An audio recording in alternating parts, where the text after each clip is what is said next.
para más de un corazón. Ahora que las floristas me saludan, ahora que me doctoro en lencería, ahora que te desnudo y me desnudas. Rafa, ¿cómo uno toma la decisión de pasar de ser una persona que tiene una vida hecha, que trabaja en el sector privado, a querer complicarse la vida siendo un político? De hecho, no es complicarse la vida. Mira, un político es una persona común y corriente que simplemente se diferencia de cualquier otro ser humano porque tiene una capacidad de servicio inconmensurable. Ahora que tengo un alma que no tenía. ¿Los medios de comunicación son cómplices de la corrupción? No quiero pecar de ser una persona como que no tome decisiones, pero te diré que cuando un Estado entero y su gobierno entero y el partido que está en el gobierno se corrompe, obviamente que esa corrupción permea todo lo que tiene que ver el andamiaje político, y es bien sabido que los medios de comunicación tienen una importancia trascendental en cualquier campaña política. De hecho, hay un ejemplo nefasto de la historia que me gustaría compartir y citar con ustedes, y fue el caso del dictador Pol Pot de Camboya. Pol Pot fue un dictador que se hizo con el poder en Camboya en el año 75. Él y un partido que se llamaban los Nuevos Jerenes Rojos, Jeran Rouge era el nombre de ellos en francés, eran una colonia francesa, luego pasaron por un gobierno monárquico, luego volvieron, el mismo monarca hizo unas elecciones amañadas en la cual él resultó ser el presidente del país, y eso creó en el pueblo un descontento tal que la gente empezó a creer en esos revolucionarios que estaban en la jungla, los cuales eran liderados con una ideología marxista, leninista, comunista, eran liderados por el señor Pol Pot. ¿Qué pasó con Pol Pot en Camboya? Pol Pot en Camboya llegó al poder en el año 75 y apenas duró 4 años gobernando ese país.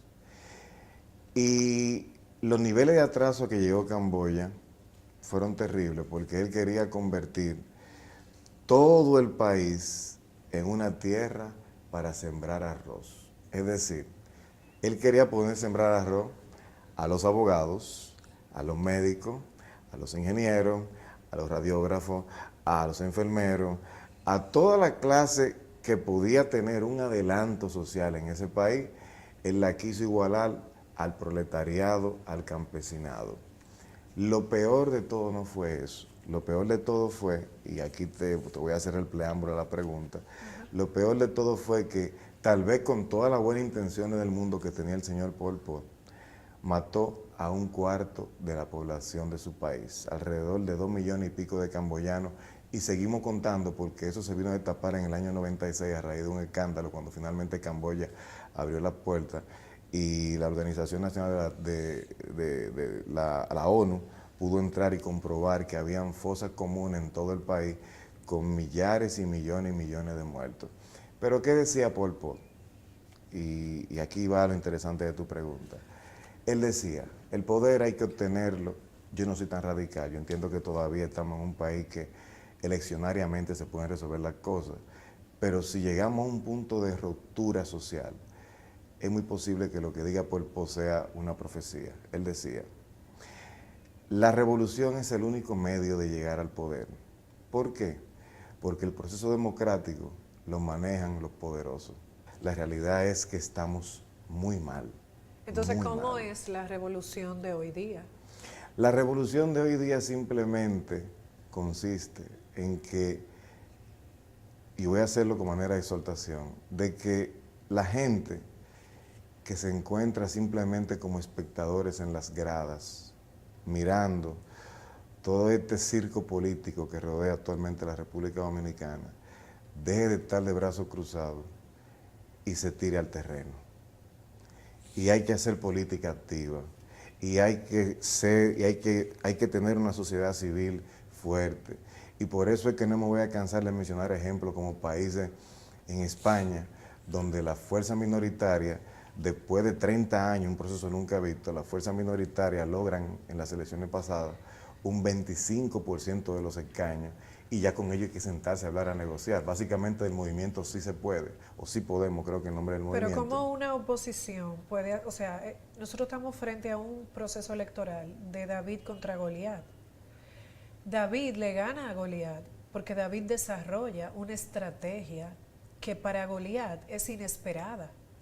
Entonces, ¿cómo nosotros vamos a enfrentar en este proceso electoral un monstruo como es el oficialismo, que hay que decir, le guste a la gente o no, que tú tienes un gobierno que ha tenido desaciertos, pero que ha tenido aciertos. Sí, no se le puede negar. Frente a una oposición completamente frágil porque está fragmentada, sí, y que no tiene la estrategia novedosa que tiene David. Porque ¿qué puede la oposición presentarnos a nosotros como solución? Los hombres y mujeres de la Fuerza Nacional Progresista sí tenemos una estrategia trazada. Y básicamente te puedo dar alguna pincelada y pauta de qué consiste. Número uno, la defensa de nuestra soberanía nacional. Y no solamente hago esto por el caso haitiano, porque mucha gente acusa a la fuerza de que es un partido de xenófobos, de personas que le tienen odio a los haitianos. No es así. Es un partido que defiende los valores patrios. ¿Por qué? Porque eso tiene sus implicaciones. El hecho, por ejemplo, de tú no cumplir una sentencia dada por el máximo órgano constitucional de este país, que es el TC, el Tribunal Constitucional, de tú postergar, procrastinar, mejor dicho, una decisión en la cual si X número de personas no se inscribió en X tiempo, ya se considera un ciudadano ilegal. ¿Por qué tú como gobierno no tomas una mano férrea y hace cumplir tu política migratoria? Lo hace Estados Unidos, lo hacen otros países, lo hace Costa Rica con los nicaragüenses que tienen ese problema, lo hacen, por ejemplo, la Unión Europea con los turcos. Entonces, esas son cosas que, más allá de lo que pudiera plantear otro partido de la oposición, nosotros la tenemos clara, que hay que defender la soberanía nacional. Y no simplemente por el hecho de defenderla. Hay un aspecto económico en ese sentido. Bien, por lo copado que se encuentra el mercado laboral dominicano, principalmente de mano de obra haitiana, pero ya no solamente mano de obra haitiana. Aquí estamos trayendo puertorriqueños, aquí estamos trayendo sudamericanos a raíz de la crisis que hay en Venezuela, muchísimos venezolanos metidos en el país. Aquí estamos trayendo chinos, contratándolos, cuando hay leyes claras y específicas que dicen que el 80% de los trabajos de empresas serán para dominicanos y el 20% serán para extranjeros. Aquí hay grandes clústeres hoteleros que están haciendo lo que le da su real gana con eso. Están empleando la mano de obra que ellos entienden es la que va a satisfacer su problema. Pero en esa mano de obra, las últimas estadísticas que hemos tenido y que hemos manejado, oscilan alrededor de 400,000 y pico de empleos que están en manos de extranjeros no regularizados en la República Dominicana. Okay. Pero tú todo el tiempo has pensado así, o tú te has autoconvencido porque en la Fuerza Nacional Progresista te dieron un puesto, no, te dieron no, una... pero para nada, es que solamente hay que estudiar los libros de historia. Mira qué pasa, y ver estadísticas.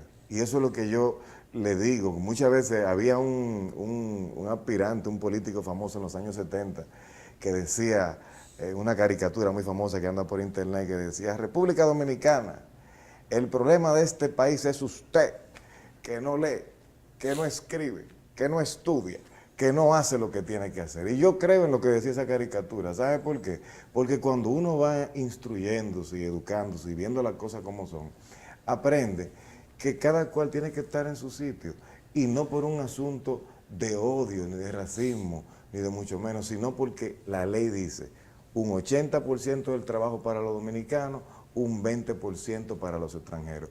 ¿Cómo repercute eso en el lado humano de la República Dominicana? Nosotros tenemos una tasa de desempleo que ronda por un 16-17%.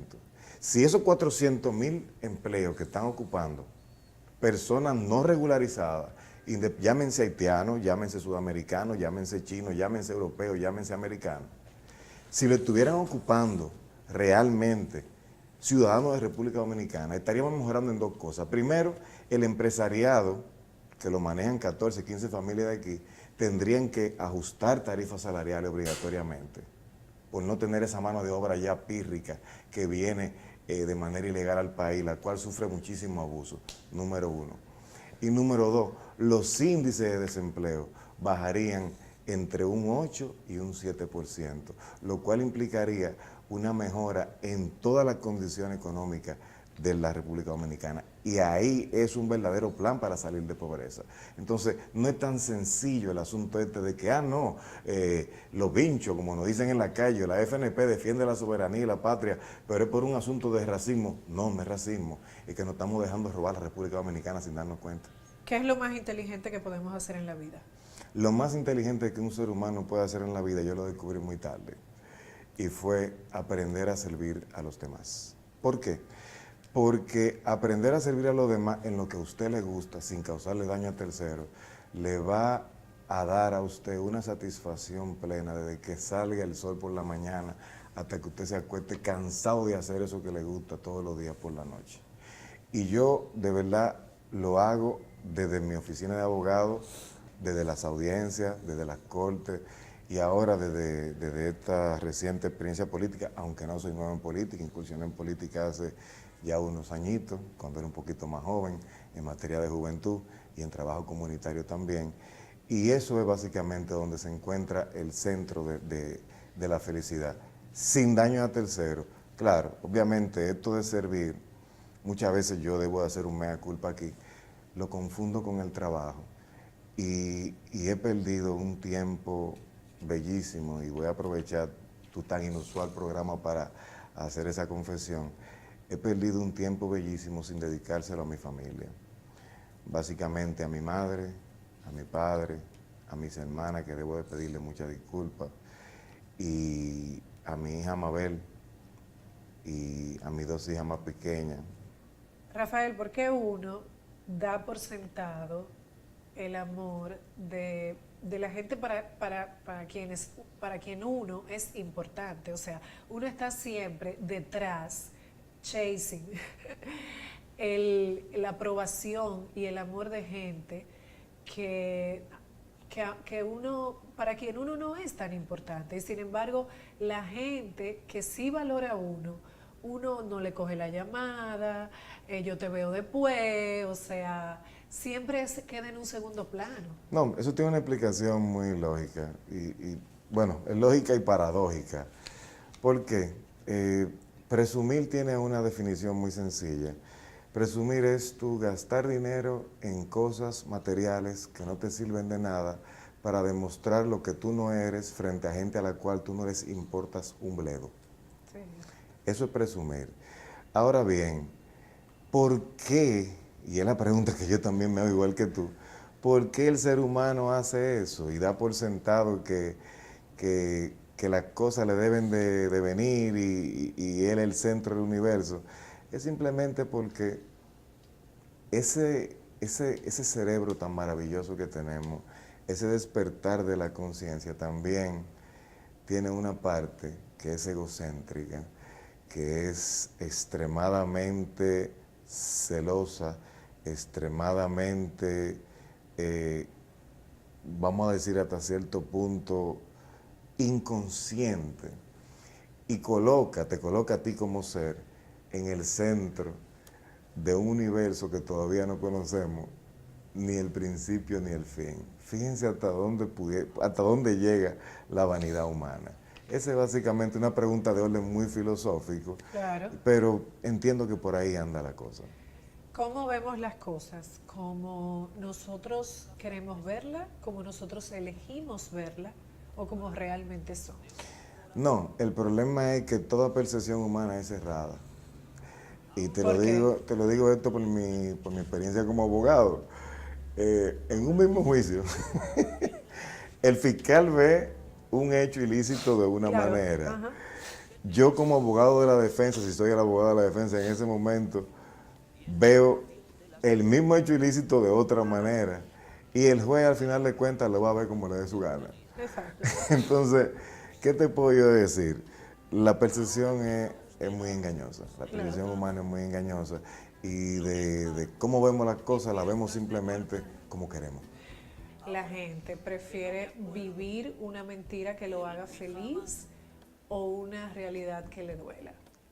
Bueno, el mejor ejemplo es la República Dominicana. Aquí el gobierno quiere hacerle creer a la gente que estamos viviendo en el paraíso del Caribe.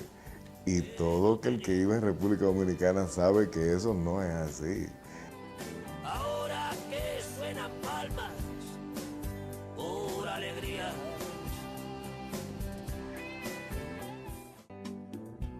Para más de un corazón. Ahora que las floristas me saludan. ¿Tú te consideras una persona justa con todo el mundo? No, ¿Por qué? porque la justicia es una bondad, es una virtud más difícil que la bondad.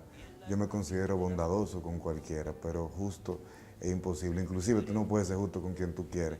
Si uno fuera justo con la persona que uno quiere, el mundo se acabaría. No se puede ser justo con todo el mundo. Resume tu vida en una palabra. Ya me han hablado de esa pregunta, de este tipo de preguntas que tú haces, que ponen a uno a pensar. Pero si yo tuviera que resumir mi vida en una sola palabra, no la resumiría en una palabra, sino en una salsa que se llama Vida, de Rubén Blades. Y ahí se resume mi vida. Eso es lo que yo creo. ¿La venganza es un sentimiento más fuerte que el perdón? Jamás en la vida. Jamás en la vida. Y te lo digo por una sencilla razón. ¿Tú crees que realmente la gente perdona y de alguna manera olvida? Somos seres humanos, es imposible perdonar y olvidar. Ahora, de que tú puedes perdonar y reencauzar tu existencia, perfectamente, eso sí se puede. Pero la venganza es muy tentadora. No, No.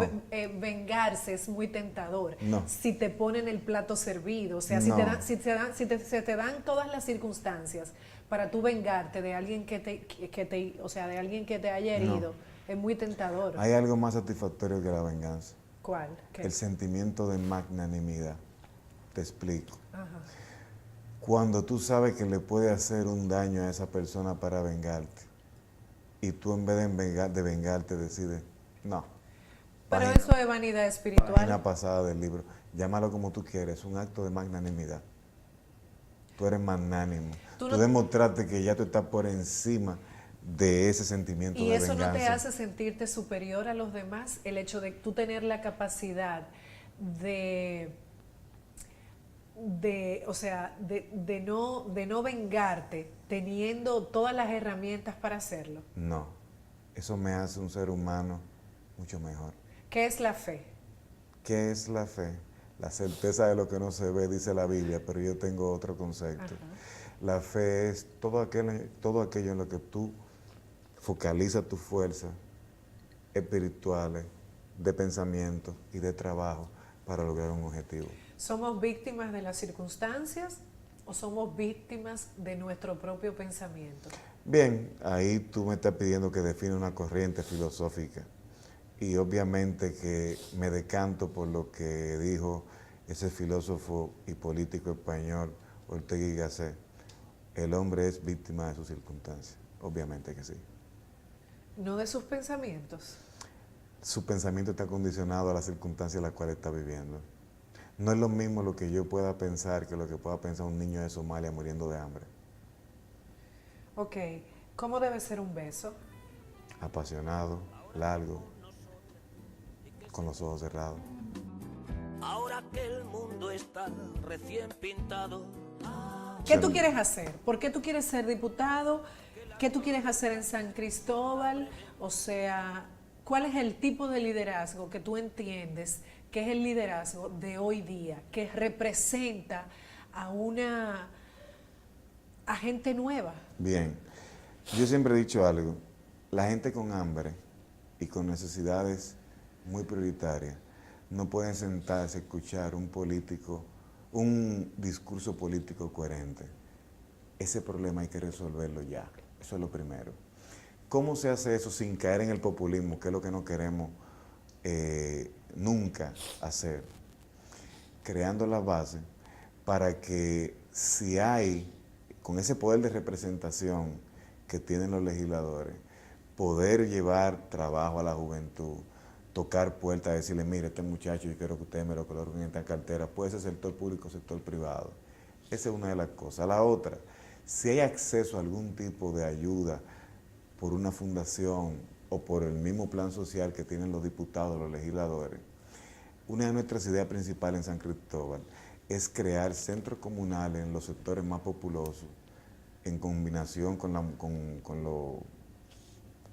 la alcaldía, independientemente de cuál sea la alcaldía que sea selecta en las próximas elecciones, para que en esos centros comunales, en combinación con instituciones como Infotep y otras, se le enseñe a la juventud, a las mujeres, a los hombres, oficios como la electricidad, como la ebanistería, a las mujeres que se le enseñen a hacer cera, vela, manicura. ¿Para qué? Para que la gente en los barrios les sirva esto de dos cosas. Primero, para que vuelvan a tener un sentido de pertenencia de donde viven. Y segundo, para que aprendan a hacer algo más útil que no sea vender droga y pensar cómo vamos a ver el próximo tumba en la esquina o cómo vamos a prostituirnos para conseguir dinero y mantener nuestra familia. Ese es uno de nuestros planes principales. Obviamente, te pudiera hablar de cuáles son las otras funciones de un legislador. Eso es solamente una parte que tiene que ver con la representación, que es una de las funciones de un legislador. Ahora bien, está la fiscalización. Nosotros en este país tenemos una falta de fiscalización terrible. Aquí han pasado contratos que nunca debieron pasar. Ese contrato, por ejemplo, de la Barrigol, eso debió ser, en el momento que se aprobó, fue una vergüenza, pero más vergüenza fue tener que reconocer que tuvimos que nuevamente analizarlo porque fue un disparate lo que se hizo la primera vez con un pacto que era totalmente en desfavor del gobierno y del Estado Dominicano. Entonces, con una buena labor de fiscalización de parte de un legislador, eso no hubiese pasado. De hecho, la mayoría de los proyectos de ley y de los contratos, y no es un secreto para nadie porque quedó descubierto con este caso, ninguno de los legisladores lo leyeron. Y lo tercero, hay una función que tienen los legisladores, que es la principal y se le ha olvidado, que es la función de legislar. Aquí nosotros tenemos una asignatura pendiente con la Policía Nacional. Se ha convertido en la cenicienta del sistema de justicia.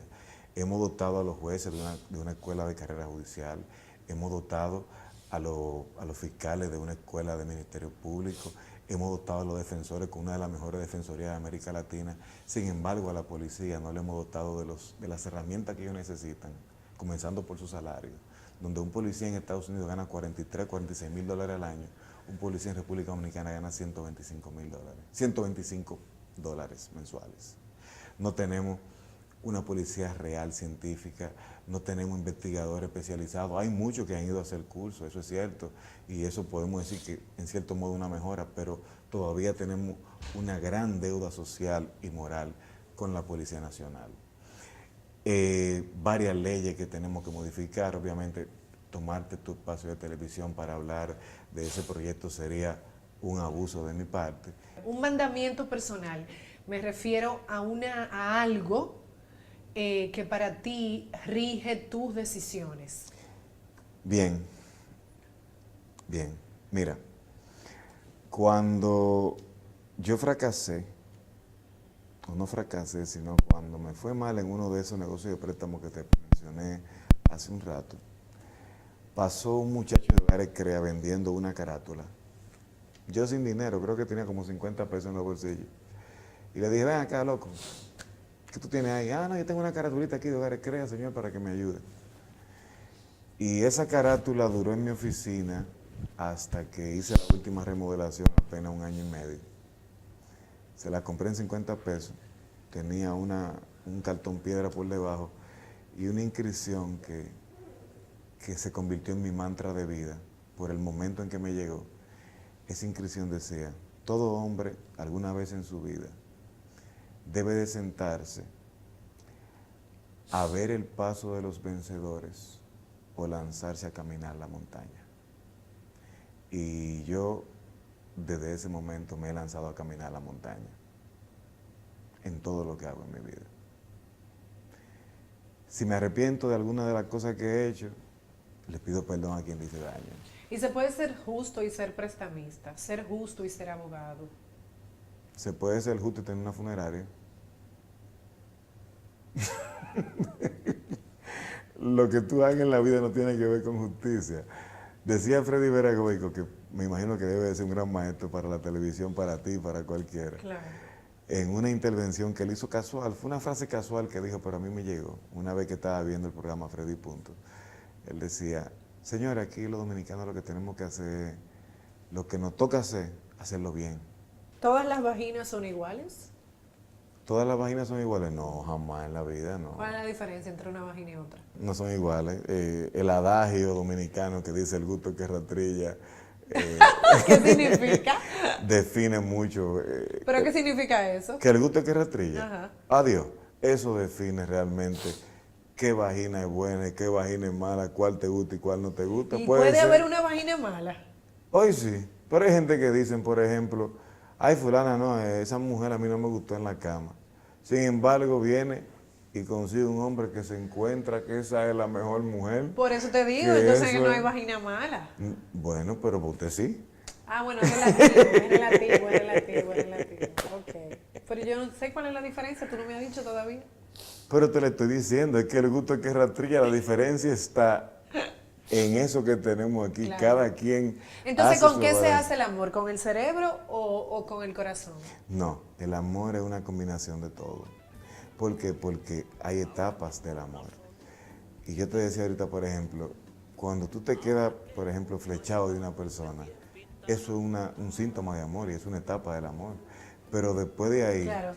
ya entran otras cosas, la consideración, el trato de la persona.